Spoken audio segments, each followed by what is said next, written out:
Hello friends, previous लेक्चरमध्ये आपण Riemann integrable function आणि डार्बॉक्स इंटिग्रेबल फंक्शन हे दोन्ही कन्सेप्ट इक्विव्हॅलंट आहेत असं प्रूव्ह केलं.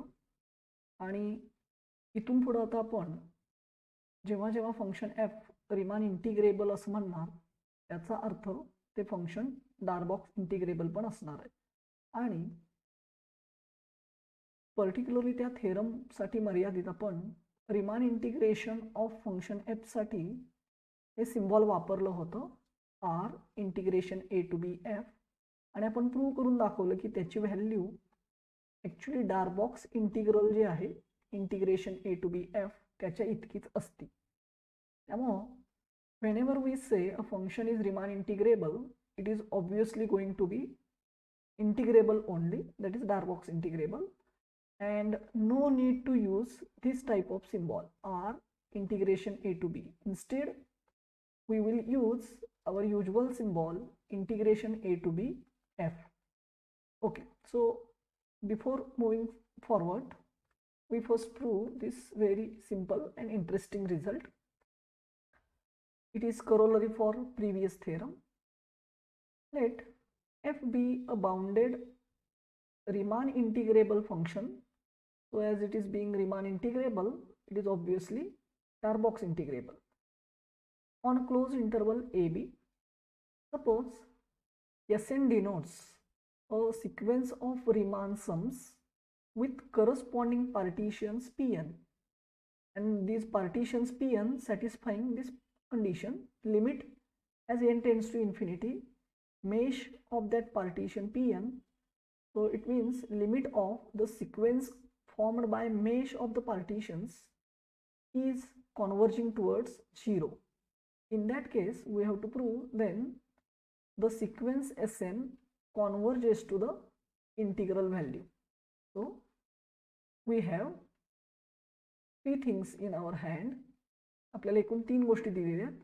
फंक्शन एफ हे रिमान इंटिग्रेबल आहे, तसंच Sn हा एक सिक्वेन्स आहे रिमान सम्सचा. एरवी तुम्ही सिक्वेन्स जनरली कर्ली ब्रॅकेट मध्ये लिहित होतात, पण ह्या रेफरन्स बुक प्रमाणे त्यालाच आपण सिक्वेन्स Sn असं सिंपल ब्रॅकेटमध्ये लिहिणार.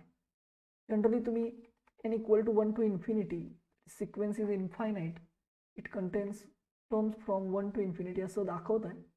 So no need to write n from 1 to infinity, कारण जेव्हा जेव्हा आपण सिक्वेन्स असं म्हणतो we assume that sequence contains infinitely many terms. So previous इयरला जे तुमचं सिम्बॉल होतं curly bracket Sn for sequence, त्याच्याऐवजी असं सिम्बॉल आता आपण वापरायचं, simple bracket Sn means sequence. हा जो Sn सिक्वेन्स आहे इथं पर्टिक्युलरली दिलेला, तो सिक्वेन्स रिमान सम्सचा आहे. रिमान सम्स आहेत म्हटलं की Riemann sums are associated with some partition. मग त्यांची पार्टिशन कुठली? The corresponding partition. आता हा सिक्वेन्स आहे Sn, त्यामुळे त्याच्याकडे इनफायनाइट टर्म्स असणार. Means we have first Riemann sum, second Riemann sum, third Riemann sum, like this up to infinity. So each Riemann sum is associated with certain partition. So it is given that the Riemann sum Sn is associated to the partition corresponding to the partition Pn. Means for partition P1 Riemann sum is S1, for partition P2 the Riemann sum is S2, like this. For partition P3 Riemann sum is S3, and so on. Now here the partitions P1, P2, P3, or this sequence of partition is so formed that हा P1, P2, P3 हा पार्टिशनचा जो associated पार्टिशनचा जो sequence आहे तो असा आहे की third part is given to us. Every partition has mesh. Mesh means the maximum length of sub intervals in that partition. So partition मध्ये आपण वेगवेगळे असे तुकडे किंवा सब इंटरवल्स घेत असतो. त्या सब इंटरवल मध्ये जी सगळ्यात मोठ्या लांबीची सब इंटरवल असेल ती सगळ्यात मोठी लेंथ म्हणजे मेश. तो ह्याच्या त्यांच्या सब इंटरवलच्या मॅक्सिमम पॉसिबल लेंथ आहेत म्हणजेच mesh. They are approaching towards 0, म्हणजे त्या शक्य तितक्या छोट्या व्हायला लागलेत. सो पार्टिशन्समध्ये नंबर ऑफ पार्ट जे आहेत ते इतके वाढायला लागलेले आहेत. So as n means number of parts, ते असे वाढत चाललेले आहेत एन टेंड्स टू इन्फिनिटी, की त्या पार्टिशन्समध्ये ज्या लेंथ होतात त्या ऑलमोस्ट निग्लिजिबल आहेत, 0 होत चाललेले आहेत. So this is third condition given to us. So आपल्याला आता प्रूव्ह करायचं आहे की we want to prove that the sequence Sn converges to this number. A sequence converges to certain number means limit of that sequence. So sequence is sequence of Riemann sums Sn, and this converges to means its limit the integral value integration a to b f. म्हणजे Sn ह्या Riemann समच्या सिक्वेन्सचं limit आपल्याला integration A to B f हा एक number आहे असं prove करायचं. तर आपल्याला जेव्हा सिक्वेन्स लिमिट कुठला तरी एक नंबर आहे असं प्रूव्ह करायचं असतं,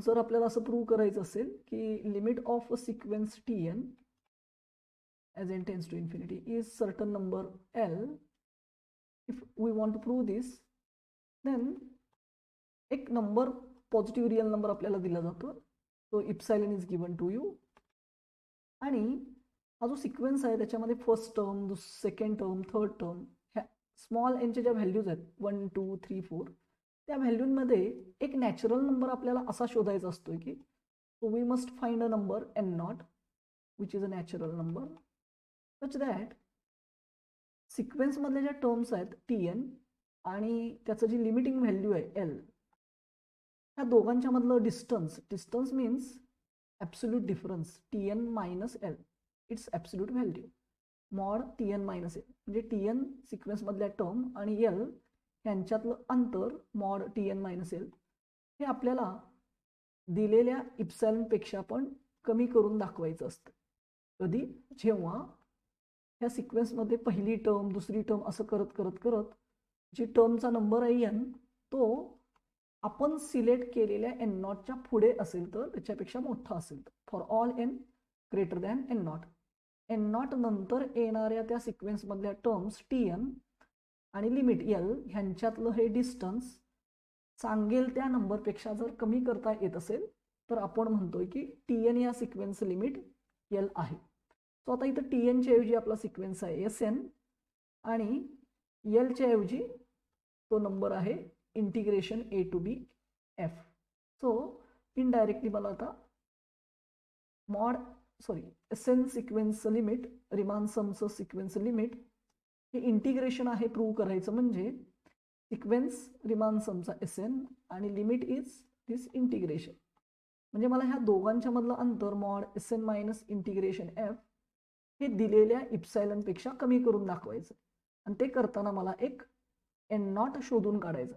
So our duty is to find this n naught such that for all n greater than n naught mod Sn minus integration will become smaller than epsilon. जर मी हे करू शकलो तर आपलं टार्गेट म्हणजेच रिमान समचा sequence converging to integral value हे achieve होईल, म्हणजेच प्रूव्ह होईल. वेल, तर ते शोधण्यासाठी फर्स्ट सिक्वेन्स लिमिट प्रूव्ह करायचं असेल तर एक इप्सायलन आपल्याला सांगितला जातोय. Suppose epsilon greater than 0 be given to us. Okay, now it is given that function is Riemann integrable. Since function F is Riemann integrable, in short I write R integrable. So by previous theorem, by theorem 1.10, or just write down directly. So since function is Riemann integrable, obviously f is integrable in the sense of Darboux definition, that is Darboux integrable, and more importantly, the Riemann integral value of that function that is r integration a to b is same as the integral value. Now we use the definition of Riemann integrable function. Since given that f is Riemann integrable, means by definition there exists a number, we call it as r, and that r is actually this Riemann integrable. But now this is going to be integration, म्हणजे असा एक number r exist होतो. आता तो r म्हणजे इथं हे integration a to b f असणार आहे. ओके, तर त्या r करता there exist delta greater than 0 such that any partition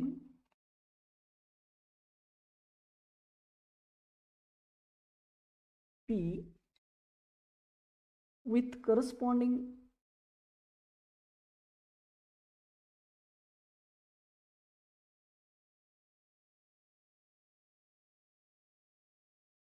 Riemann sum, say S, and having mesh of that partition is smaller than that delta,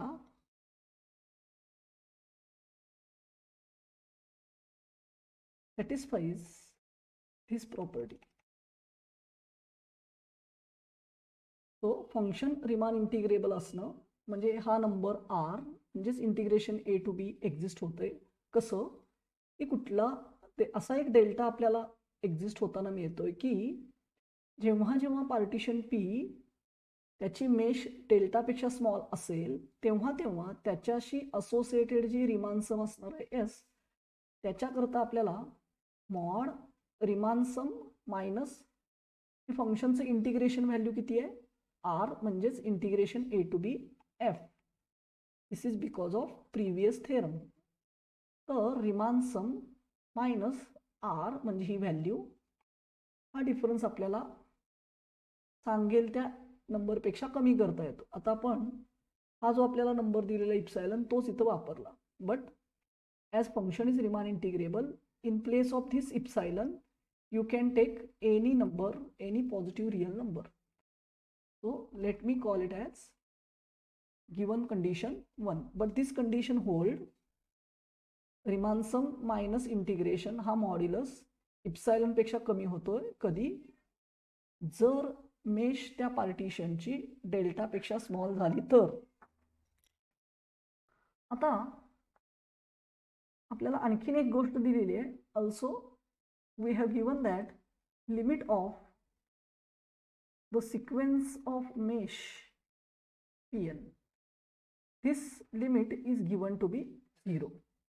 तो मगाशी आपण limit of a sequence is equal to some number म्हणजे काय ते बघितलं. ते आपल्याला sequence SN Riemann समच्या सिक्वेन्ससाठी प्रूव्ह करायचं आहे. त्याच्याबरोबर उलट इथं आपल्याला मेश pn सिक्वेन्ससाठी लिमिट नोन आहे. जेव्हा लिमिट माहिती असतं तेव्हा आपण तो इप्सायलन कुठला वाटेल तो घेऊ शकतो की त्याच्याकरता आपल्याला एक ह्या सिक्वेन्समध्ये टर्म नंबर एक्झिस्ट होतो, ॲटोमॅटिकली मिळतो. तो ज्या पार्टसाठी आपण प्रूव्ह करायला लागलोय SN सिक्वेन्ससाठी, त्याच्याकरता आपल्याला n0 शोधून काढायचं आहे आणि ती कंडिशन मॉड SN मायनस सम नंबर लेस दॅन इप्सायलन, त्याकरता हा इप्सायलन आपल्याला दिलेला आहे, ही प्रूव्ह करून दाखवायची. पण इथं मेश pn साठी मात्र लिमिट आपल्याला नोन आहे. याचा अर्थ आपण n0 शोधत बसणार नाही, तो ॲटोमॅटिकली एक्झिस्ट होणार. So as this sequence converges to some number 0, mesh pn converges to 0, automatically एक नॅचरल नंबर टर्म नंबर आपल्याला एक्झिस्ट होतोय. Let us call it as n0. There exists a natural number or positive integer n0 such that जेव्हा जेव्हा आपण ह्या sequence मधल्या terms, small a indicates term which is variable, जेव्हा जेव्हा ह्या टर्म्स त्या एक्झिस्ट झालेल्या नॅचरल नंबर n0 च्या पुढे जातात, करस्पॉन्डिंग सिक्वेन्स मधल्या या टर्म्स आहेत, आपला सिक्वेन्स आहे आता मेशचा, मेश pn, ह्या त्या सिक्वेन्स मधल्या टर्म त्याचं लिमिट जे काय असेल 0 सध्या त्याच्या जवळ जातात. म्हणजे मेश पीएन आणि 0 ह्यांच्यातला हा डिफरन्स आपल्याला हवा तितका कमी करता येतो. आता इथे जो नंबर घ्यायचा आहे तो आपण आपल्याला हवा तो घेऊ शकतो. तो मी केअरफुली सिलेक्ट करेन, कारण जेव्हा एखादा नंबर आपण पाहिजे तो घेऊ शकतो, आपण फायनल जी आपली ऍडजस्टमेंट करायची आहे किंवा अचीव करायचं आहे त्याप्रमाणे इथं तो नंबर ऍडजस्ट करणार. आता बघा mesh PN minus 0 is mesh PN आणि त्याचा मॉड. पण मेश म्हणजे पार्टिशनमध्ये ज्या सब इंटरवलच्या लेंथ आहेत त्याच्यातली सगळ्यात मोठी length. So finally any how this number is indicating length. तो लेंथ नेहमी पॉझिटिव्ह असतं, त्यामुळं हा नंबर सुद्धा पॉझिटिव्ह असणार. सो मॉड्युलस टाकायची गरज नाही. Means mesh p n can be made as small as we wish, but this happens for N greater than this N naught. तो जेव्हा स्मॉल एनची व्हॅल्यू एन नॉटच्या पुढे जाईल मेश पीएन आपल्याला हव्या तितक्या स्मॉल करता येतं. This is what we have in. पण नंबर 1 जर यूज करायचं असेल, जे की आपल्याला पुढे अचीव करायचं आहे, तर त्याच्यामध्ये जो पार्टिशन आहे पी त्याची मेश डेल्टापेक्षा स्मॉल होणं गरजेचं आहे. We want mesh to be smaller than delta. म्हणून to achieve this mesh pn is in our hand. mesh pn is less than a number as we want आणि आपल्याला mesh partition delta पेक्षा small पाहिजे आहे. So we select here delta. Number 1 condition मध्ये mesh p ज्या delta पेक्षा small आहे तोच डेल्टा आपण इथं सिलेक्ट केला. म्हणजे ऑटोमॅटिकली काय झालं, by number 2 condition number inequality number 1 मध्ये जी रिक्वायरमेंट आहे की पार्टिशनची मेश डेल्टापेक्षा स्मॉल व्हायला पाहिजे ती सॅटिस्फाय झाली. आणि जेव्हा कुठल्या तरी पार्टिशनची मेश डेल्टापेक्षा स्मॉल होतीये नंबर 1 नुसार त्याची करस्पॉन्डिंग रिमान सम आणि इंटिग्रल यांच्यातलं अंतर इप्सायलनपेक्षा स्मॉल होते, म्हणजेच कंडिशन 1 सॅटिस्फाय होती. सो म्हणजे मी नंबर 2 नंबर 1 मध्ये यूज करू शकतो. So using 2 in 1 we get. आता फक्त प्रश्न एवढा राहतोय की नंबर 1 नुसार ज्या पार्टिशनची मेश डेल्टापेक्षा स्मॉल झालेली आहे त्याची असोसिएटेड रिमान सम घ्यायची आहे. आता नंबर 2 नुसार पीएन ह्या पार्टिशनची मेश डेल्टापेक्षा स्मॉल झालेली आहे आणि अगदी सुरुवातीला डिस्कस केल्याप्रमाणे पीएन या पार्टिशनची करस्पॉन्डिंग रिमान सम म्हणजे एसएन. तर नंबर 1 वरून जर पीएन या पार्टिशनची मेश डेल्टापेक्षा स्मॉल होत असेल, number 1 says it's associated Riemann sum SN आणि इंटिग्रल व्हॅल्यू यांच्यातलं distance can be made as small as epsilon. पण नंबर 2 नुसार हे कोणत्या कोणत्या एनच्या व्हॅल्यू करता सॅटिस्फाय होते, only for those N greater than N naught. So it is not for all N, it is for N greater than N naught. म्हणजेच आपल्याला नंबर 2 मध्ये जो नंबर आहे एन नॉट नॅचरल नंबर तोच इथं आपल्याला सापडला सिक्वेन्स एस एन करता. Thus we got a natural number N naught. म्हणजे आपल्याला नंबर 2 मध्ये जो मिळाला तोच आपण इथं ॲज इट इज कॅरी केला. इथं वेगळा नंबर एन नॉटच्या जागी सिलेक्ट करायचं फ्रीडम सुद्धा आहे. पण आपल्या लक्षात येते की हा जो एन नॉट आहे त्यानंच आपलं पण काम होतंय. So we take our natural number same as this N naught. आणि जर N greater than N naught झाला आपल्या समोर आहे की mod S N minus this integral value is less than इप्सायलन.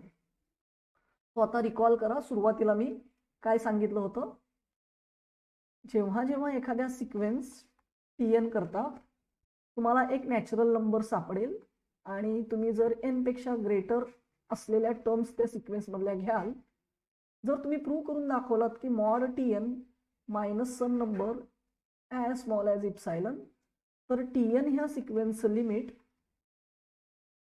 हा एल असतो इज इक्वल टू एल असं त्याच्यातून सिद्ध होतं. सो आता टी एनच्या ऐवजी सिक्वेन्स आलेला आहे एस एन आणि एलच्या जागी आलेला आहे number integration F. So from this or by definition of limit of a sequence we can say that limit of the sequence of Riemann sums, that is, this proves limit of Riemann sums is this number, integration a to b f, and that is actually what we want to prove. This completes the proof. QED, quite easy demonstration.